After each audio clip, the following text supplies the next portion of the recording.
हाय नमस्कार मु आपनकर कविता जय जगन्नाथ। मु आज बनाऊँगी मांस पकोड़ा।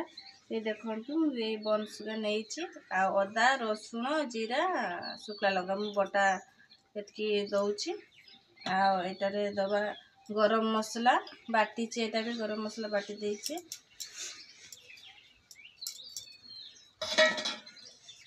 मु ये पकौ ना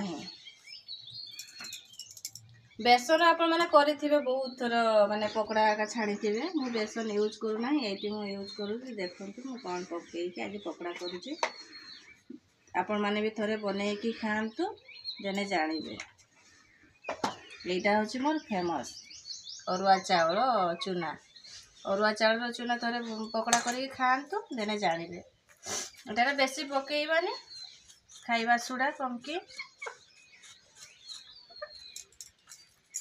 आउ कलर हवा पाई मो रंग दौची। आपण माने न देने भी चलिबो। रंग तो दौची कमकी एटा टिके लंका गुंड पकेइबा।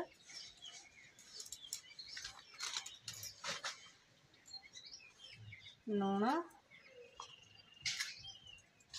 हो गला आम पानी देके एटा को गोलेइबा। देने मु छाणुची देखंतु। तेल गरम हो जाए गोटे गोटे छाणीबा। आपण माने केमती बनाती पकोड़ा कहतु बेसन यूज कर ना चाउल चूना। मु तो प्राय बराबर आम चाउल चूना रे ही आम पकोड़ा कर।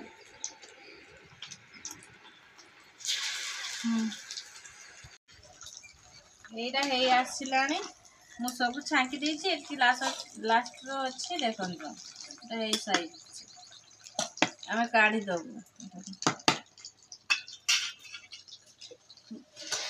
एटा तुम 2-3 दिन रख 4-5 दिन फ्रिज रे भी रखिले भी कड़कड़ कर नरम हबनी। से दुकान खाई पकोड़ा से पूरा नरम हो जाए। से पकोड़ाटा उदाड़िया उदाड़िया लगे। यहाँ कि उदाड़िया लगे कहीं चूना पकईचु ना यहाँ कड़कड़ ही रही। कलर आसी रंग पकई आज बेसी नाल आसी था। ये देखुं तो मुझे भांगी के देखो कड़ कड़ ही कर सीझी मांस भी सीझी एमती कड़ कड़ कर एकदम नरम हबनी। आवाज रो जानी पारुथिबे केमती पूरा आवाज रो से कहली चूनार कने भल हम। चूनार करतु खातु कमेंट माध्यम कहतु केमती होता। रही नमस्कार लाइक करेंगे।